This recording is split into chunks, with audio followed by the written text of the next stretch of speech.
Bumalot sa social media, ang matinding kalungkutan at paghanga matapos lumabas ang behind the scenes na video ng huling tagpo ni John Estrada sa FPJ's Batang Quiapo, isang villain na minahal at kinasuklaman ng lahat. Tinalikuran na ni John Estrada ang kanyang iconic na papel sa isa sa pinakapinanunood na teleserye sa bansa.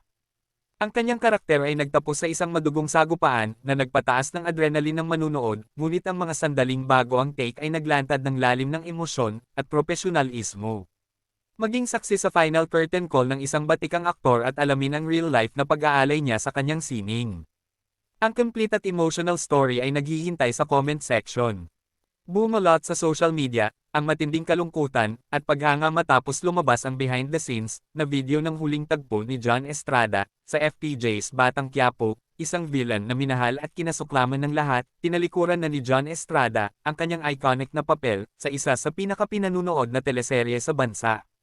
Ang kanyang karakter ay nagtapos sa isang madugong sagupaan na nagpataas ng adrenaline ng manunood, ngunit ang mga sandaling bago ang take ay naglantad ng lalim ng emosyon at profesionalismo.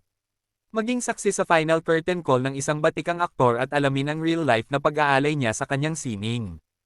Ang complete at emotional story ay naghihintay sa comment section. Bumalot sa social media, ang matinding kalungkutan at paghanga matapos lumabas ang behind the scenes na video ng huling tagpo ni John Estrada sa FPJ's Batang Quiapo, isang villain na minahal at kinasuklaman ng lahat. Tinalikuran na ni John Estrada ang kanyang iconic na papel sa isa sa pinakapinanunood na teleserye sa bansa. Ang kanyang karakter ay nagtapos sa isang madugong sagupaan na nagpataas ng adrenaline ng manunood, ngunit ang mga sandaling bago ang take ay naglantad ng lalim ng emosyon at profesionalismo. Maging saksi sa final curtain call ng isang batikang aktor at alamin ang real-life na pag-aalay niya sa kanyang sining. Ang complete at emotional story ay naghihintay sa comment section. Bumalot sa social media, ang matinding kalungkutan at paghanga matapos lumabas ang behind the scenes na video ng huling tagpo ni John Estrada sa FPJ's Batang Quiapo, isang villain na minahal at kinasuklaman ng lahat. Tinalikuran na ni John Estrada ang kanyang iconic na papel sa isa sa pinakapinanunood na teleserye sa bansa. Ang kanyang karakter ay nagtapos sa isang madugong sagupaan na nagpataas ng adrenaline ng manunood, ngunit ang mga sandaling bago ang take ay naglantad ng lalim ng emosyon at profesionalismo. Maging saksi sa final curtain call ng isang batikang aktor at alamin ang real-life na pag-aalay niya sa kanyang sining.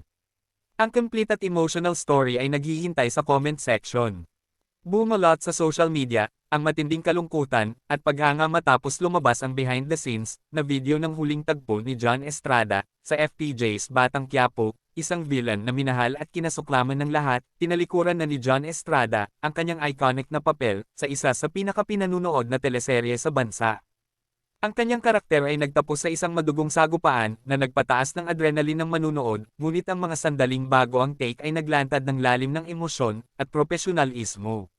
Maging saksi sa final curtain call ng isang batikang aktor at alamin ang real-life na pag-aalay niya sa kanyang sining.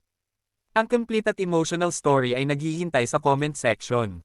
Bumalot sa social media, ang matinding kalungkutan at paghanga matapos lumabas ang behind the scenes na video ng huling tagpo ni John Estrada sa FPJ's Batang Quiapo, isang villain na minahal at kinasuklaman ng lahat. Tinalikuran na ni John Estrada ang kanyang iconic na papel sa isa sa pinakapinanunood na teleserye sa bansa. Ang kanyang karakter ay nagtapos sa isang madugong sagupaan na nagpataas ng adrenaline ng manunood, ngunit ang mga sandaling bago ang take ay naglantad ng Thank you guys. Thank you for watching.